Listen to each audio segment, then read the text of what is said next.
Bronwyn again. It's been a while. Believe it or not, things are getting busy, and I don't always have my commute to myself anymore. So I'm grateful for the chance today because they're still going to be busy. It's summertime, and the world is opening up, at least for now. I personally think we're in the eye of the hurricane right now, and things are going to get heated again in the fall. But for right now, we're trying to simultaneously enjoy things and prevent anything from getting horribly worse in the fall. So with that in mind, I hope you had a chance to check out the school board meeting video from last week. I only had 2 minutes, and I was conscientious. I stayed within that 2 minutes, but goodness gracious, it could have gone on, because masks are not the only problem. So far, the school district has said they will not require masks unless the state says so. And in my comment, I hope I laid it out very clearly that every state entity is too busy pointing fingers at each other, and the CDC has no plan.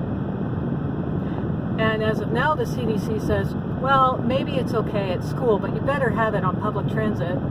And for some reason, people think that school buses count as public transit. Since when? Since when do school buses count as public transit?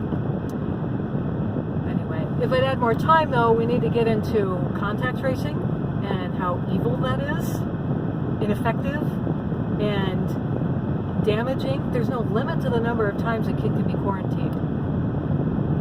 And that's your entire school career that could be spent unpredictably being sent home for 2 weeks at a time. And it might also include your siblings who could be at a completely different school, but because you're all in the same household, that might apply to them too. It's a big problem. I think that needs to end. I think the toxic hand sanitizing cleaners need to stop. Wiping down surfaces, making sure that we kill everything on your hands, including the good bacteria. That needs to stop. All of these things, they need to stop. So, but what I had was 2 minutes of making that school board look very uncomfortable, and they were shifting around, and I wasn't yelling. You can tell in the video I was very calm, but I was pulling no punches. I have seen other videos where people are yelling, and then the school board says, hey, slow down there. So I did not want to do that. It makes us look bad. But I was very factual, it was very logical, and I hope it reached some people, but you just never know, because at the end of the day, I think what's driving this is the appearance of liability. They have to appear that they're doing everything, otherwise, who knows? It's like you want it both ways, and that's kind of the broad topic that's been bouncing around in my head the last couple of weeks. We want to do everything that we can to make this safe, and if we don't, then someone can point to the chink in our armor and say, look, you didn't do this one thing, that must be why you had a bad outcome. So what happens though when all of the things that you're doing are harmful? No, those don't count. It doesn't count if a kid is hypoxic from a mask or gets an infection from a mask. It doesn't count if a kid has a reaction to any of the toxic chemicals that you're using to fire hose your building with. It doesn't matter if a kid misses important parts of their schooling because they keep getting quarantined. No, those don't count. What counts is if anyone investigates and says, one kid had his mask below his nose for a few minutes and that must be why this bad thing happened. You want it both ways. And I see the same conversation, I think I've mentioned this before about masks, that people want it both ways. It's such a simple thing. If you just put this simple thing on your face, then we'll all be safer. No. You cannot have it both ways. If it's a simple thing, then it's probably ineffective. If it's just a simple thing, then it's a simple thing that not everyone does it. It either is the only thing standing between us and complete destruction, in which case give it the gravitas it deserves, and that means that it harms some people, or it's not that big a deal. You want to simultaneously downplay it and make it seem like it is the only thing saving us. And I see the same thing with the needle in the arm. It's such a logical thing to do. It is the best thing we can do. What are you afraid of? Don't be afraid. Hello? Who's living in fear? It's not the people saying no to the needle. I watched someone on a friend's Facebook thread say, you should be afraid. I'm the one who feels safe now because I got the needle. You should feel afraid. You know what?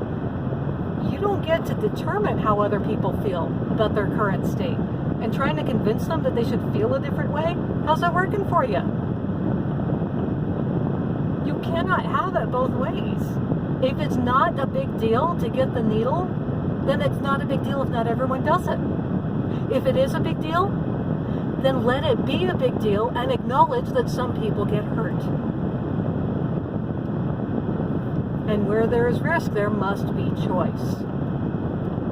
And I'm seeing the same thing coming up with this door-to-door salesman pitch or missionary approach. These are the worst missionaries on earth. If you have to try that hard, then there's something really breaking down in your message. And I watched someone say, well, what if we signed up for that and then we end up trying to talk people out of it? Oh, that's so sick. If they want to get it, that's their choice. And if you don't want to get it, that's also your choice. And you shouldn't be going door to door trying to sell them on something they don't want. Now, I can see this going a couple of different ways, though. A lot of people have been seeing the door-to-door thing coming for months. I thought that was going to be happening last year. Not that it was going to happen last year, but I saw last year this is something that could potentially come in the future. And here we are. So, a lot of us have had these conversations in our heads already 100 times. When it actually happens, we're going to go from 0 to 60 and nothing flat because we've already rehearsed this. And the person coming to the door is going to be caught flat-footed. I don't see this ending well. And if you do take them on and tell them to get lost, do you get put on some kind of list? Oh, these people are hostile. These people must be someone to watch. I mean, where does that go? Not to sound paranoid, but there has to be a reason that we're shifting to boots on the ground tactics. Your donuts weren't working. Your lottery tickets weren't working. Your scholarship offers weren't working. Maybe your product isn't working to get people excited about it. At this point in history, anyone who wants it, anyone who feels a need for it, anyone who feels coerced into it because of a job or another situation, they've had every opportunity to go and get it, to make arrangements to get it. At this point, the people who have not gotten it is not because you didn't go door to door.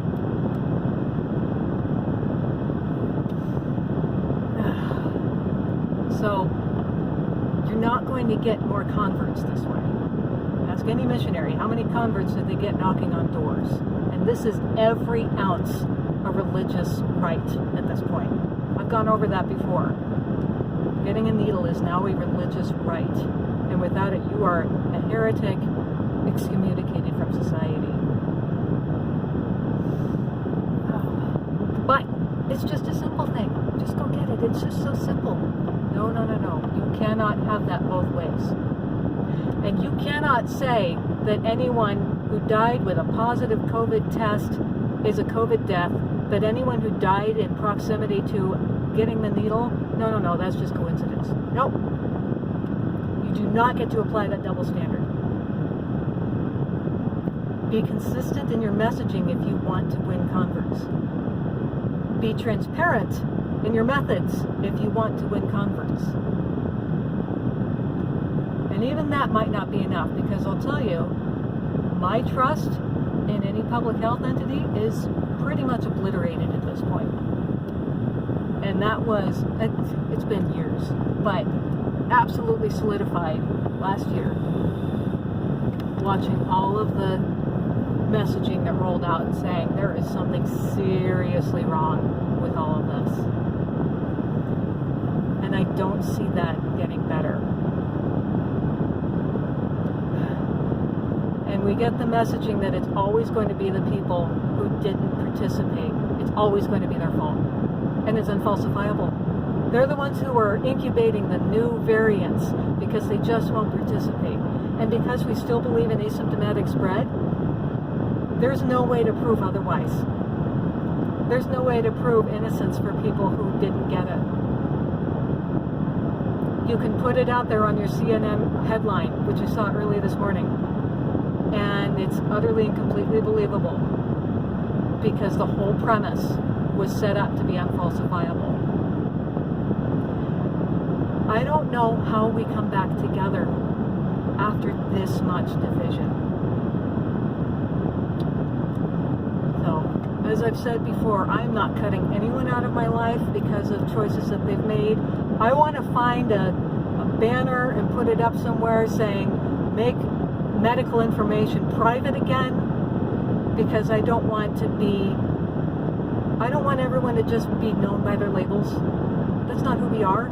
You are more than your needle status. You are worth more than your needle status. You are a human being with divine spark.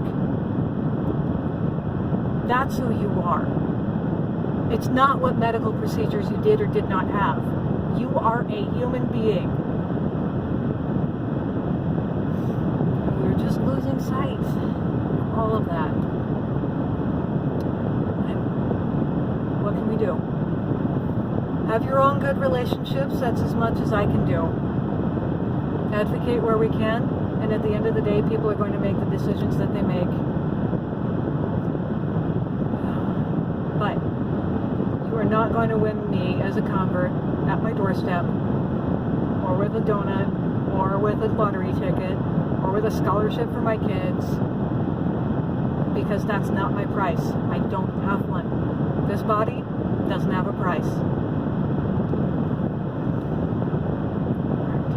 That's what it means to be human. You are priceless. Remember that. Have a good week. Have a good summer. Enjoy the lull in the storm.